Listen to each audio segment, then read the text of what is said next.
Di dunia Islam itu, kemurtadan itu banyak di mana-mana. Ada jutaan orang-orang Islam yang murtad dari agamanya gara-gara banyak sekali alasan.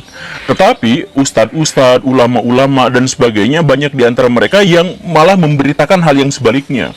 Di Amerika Serikat berbondong-bondong masuk Islam, di Eropa berbondong-bondong masuk Islam dan sebagainya. Saya sejak peristiwa Black September itu, waktu saya SMA itu ada cerita bahwa ribuan umat muslim masuk Islam setiap hari dan sebagainya. Itu kan sebenarnya berita bohong, itu berita hoax. Tapi kenapa ditampilkan oleh ustadz-ustadz itu berita-berita itu? Ya untuk itu, untuk mengalihkan agar kita tidak resah, agar kita tidak berjuang, agar kita tidak fokus pada solusi, tapi biar kita tentram, biar kita enak, biar biar akhirnya masalah yang sesungguhnya terjadi, yaitu kemurtadan massal di dunia Islam, itu ditutupi, bukan diselesaikan masalahnya. Karena kita tuh gak mau berjuang gitu, kita tuh pengennya rebahan gitu, pengen rebahan lihat kabar-kabar baik gitu. Padahal kalau misalkan kita lihat kabar buruk, kemudian menyikapinya, kemudian berpikir solusinya apa, mungkin kita akan menemukan masalahnya di mana dan kemudian menemukan titik terangnya apa. Tapi kita tidak mau melakukan itu, kita malah memilih untuk mencari kebohongan-kebohongan demi menutupi fakta itu. Kita sekarang mengetahui bahwa pada faktanya, saya garis bawahi pada faktanya, umat muslim sekarang ini tertinggal dalam seluruh bidang kehidupan. Ekonomi mereka tertinggal, teknologi mereka tertinggal, kebersihan mereka tertinggal, terkait dengan isu-isu lingkungan hidup mereka justru malah yang merusaknya dan lain sebagainya. Tetapi dengan kondisi yang jelas-jelas seperti itu, mereka tidak pernah mau memperbaiki diri karena mereka tutup mata atas semua hal yang mereka lakukan. Jadi kritik itu dianggap sebagai sebuah permusuhan. Di sini saya menemukan ada 4 modus orang-orang Islam ketika dia tidak mau muhasabah, ketika dia menolak introspeksi diri dan evaluasi diri. Yang pertama itu adalah menyangkal kenyataan. Jadi misal begini, ada Siska EEE, dia melakukan eksibisionis. Langsung muncul tagar, Siska bukan Islam. Padahal jelas dia Islam, dia bertauhid, dia sholat mungkin ya, tapi dia bersyahadat, jadi dia jelas muslim. Tapi kalau melakukan hal yang buruk, dia bukan Islam. Iya, ada Heri Wirawan, disingkat hewan. Bukan Heri Wirawan yang macam-macam ya, yang satu itu. Ketika dia ketahuan, kepergok, dia memperkosa banyak santriwatinya, langsung muncul, dia bukan ustadz, begitu kan? Kemudian ketika ada teroris, sebelum meledakkan bom, dia teriak, Allahu Akbar, kemudian meledaklah. Kemudian kita dengan sangat mudah langsung bilang, dia bukan Islam, teroris bukan Islam. Sampai kapan kita harus mengingkari realita itu? Tetapi kenapa kita harus mengingkari realita itu? Karena kita takut berbenah. Kalau kita berbenah, maka itu sulit. Kalau sulit, maka itu akan membutuhkan kerja keras. Kalau membutuhkan kerja keras, itu akan mengurangi jam rebahan kita. Maka cara terbaik yang bisa kita lakukan adalah sangkal aja, tutup mata aja. Itu bukan Islam, itu bukan Islam. Realitasnya diganti semuanya. Kan seperti itu. Padahal kalau mau introspeksi diri kecil aja, kita mulai introspeksi diri kecil-kecilan lah ya. Kita akui bahwa teroris-teroris yang teriak Allahu Akbar sebelum membom itu adalah seorang muslim. Kita akui itu. Nah, karena kita mengakui itu, tapi dia adalah muslim yang melakukan kesalahan. Kenapa seperti itu? Oh, sistem pendidikannya salah. Maka pesantren, madrasah, sekolah Islam, sekolah plus, dan yang sebagainya itu, berarti kita harus perbaiki kurikulumnya. Guru-gurunya harus kita saring. Guru-guru yang punya paham aneh-aneh aliran sesat itu kita singkirkan. Kan begitu? Artinya kita menemukan solusi setelah kita berani untuk mengkritik diri sendiri. Kita tahu bahwa ada teroris dan mereka itu berasal dari dunia Islam, dan kita akhirnya juga telusuri dari mana dia berasal. Oh, ternyata dari pesantren ini, pesantren itu, pesantren ini. Nah, kita rubah langsung pesantrennya, beres. Tapi kita tidak mau melakukan itu. Kita tidak mau introspeksi diri. Akhirnya apa? Pesantren-pesantren, madrasah-madrasah, sekolah-sekolah Islam itu masih mempekerjakan guru-guru yang radikal, guru-guru yang jahat, guru-guru yang aliran sesat. Dan akhirnya apa? Tetap ada di sana, dan pesantren tetap menghasilkan teroris-teroris yang semacam itu. Please lah Baraya. Jadi ketika saya ngomong seperti ini bukan berarti saya anti kafir. Saya dikatakan anti kafir, dikatakan ya ampun penyusup. Tapi itu yang pertama ya. Kemudian yang kedua, modus orang-orang Islam dalam menolak muhasabah itu adalah dengan berpikiran romantisme atau romantisme masa lalu. Jadi Hei, orang Islam kok sekarang tertinggal banget sih, peradabannya ketinggalan, ekonominya ketinggalan. Kata siapa ketinggalan? Siapa penemu mikroskop? Itu umat muslim. Tahu nggak itu Ibnu Sina? Ibnu Sina itu bukunya dipakai sama orang-orang Eropa selama 8 abad.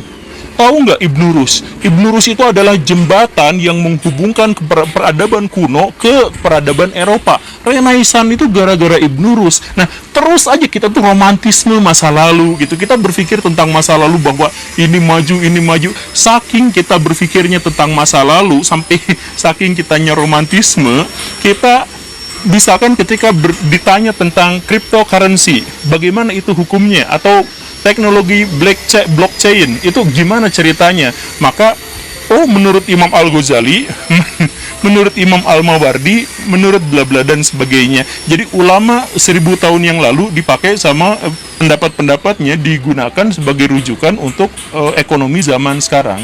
Ya akhirnya apa? Ya akhirnya kacau balau. Ketika ekonomi di zaman dulu masih setengah sistemnya barter, digunakan di zaman sekarang di mana ekonomi itu sudah benar-benar jauh dari itu. Kan kalau misalkan ada orang-orang Islam zaman dulu yang sudah melakukan ini dan itu, lanjutkan perjuangannya, bukan diklaim untuk menjadi bumper kesalahan-kesalahan dan kegagalan kita. Richard Dawkins itu pernah ngacapruk gitu ya di Twitternya itu.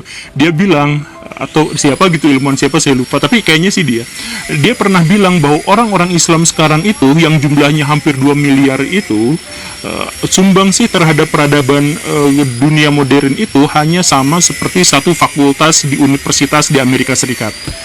Kecil banget, sedikit banget. Jadi penemu-penemu yang orang Islam itu sedikit banget gitu.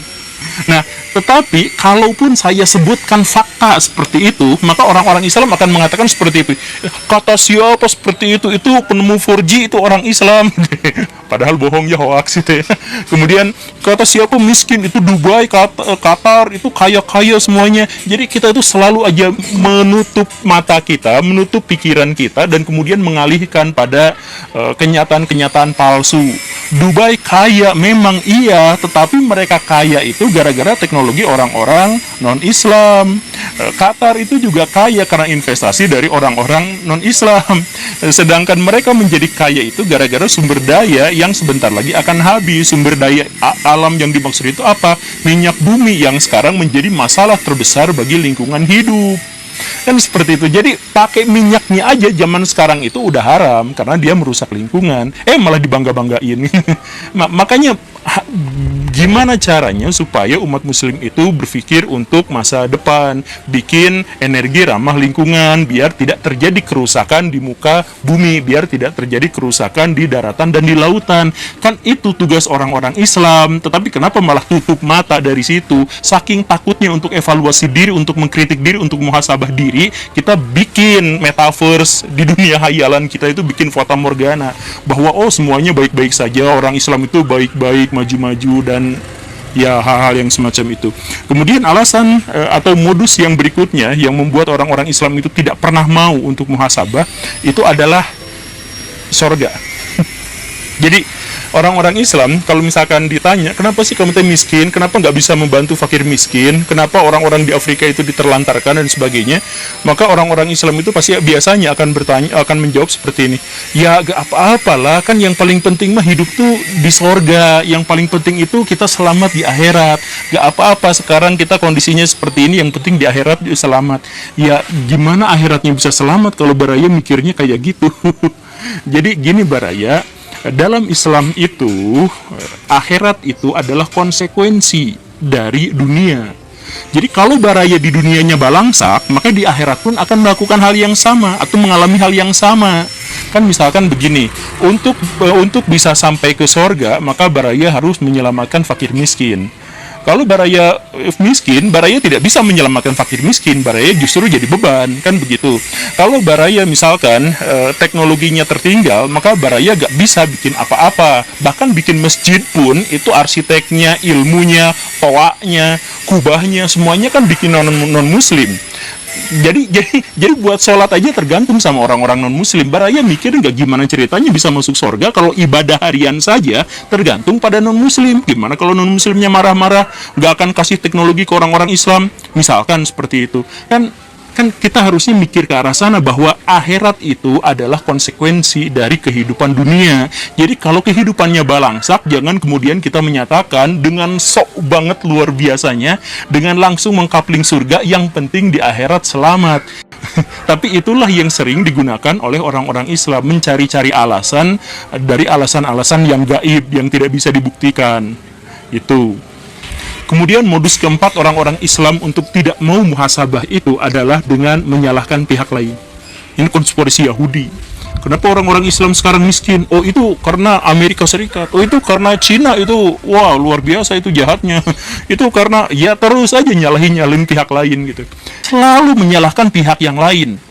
Kalau kalah di sini, oh itu gara-gara konspirasi Yahudi. Kenapa Liverpool kalah? Oh, itu karena Sergio Ramosnya curang. Itu langsung di demo berjilid-jilid.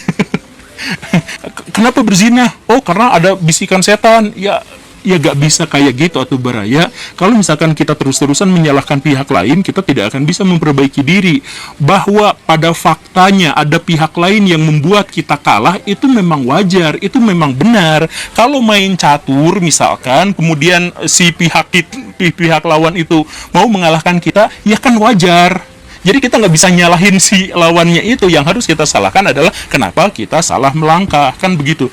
Jadi segala sesuatu itu baraya kita mulai dari introspeksi diri. Dari introspeksi diri itu kita akhirnya menemukan kritik. Kritik itu apa? Kritik itu mengurai. Jadi ada benang kusut, diurai. Susah, emang susah, tapi itu caranya. Setelah diurai, kita mengetahui mana penyebab dari kekalahan kita dan mana prospek untuk memenangkan peradaban. Kalau sudah tahu seperti itu, kita tinggal melangkah. Nah, di fase paling awal yaitu introspeksi, kita menolaknya. Bukan hanya menolak. Ketika saya pernah melakukan hal yang semacam ini, saya pernah bikin misalkan kritik terhadap sekolah Islam gitu ya, kenapa orang-orang Islam miskin dan sebagainya, itu hujatan bahwa saya ini orang kafir, bahwa saya itu antek dan lain sebagainya, itu banyak sekali. Jadi di zaman sekarang itu, muhasabah sebagai sesuatu yang diwajibkan dalam Islam itu dianggap sebagai sesuatu yang menistakan agama. Dan ketika saya misalkan menyampaikan sesuatu yang benar, maka saya dianggap sebagai antek kafir. Ya, semoga ini semua tidak berlangsung terus dan semoga kita semua bisa memperbaiki diri sama-sama. Terima kasih karena sudah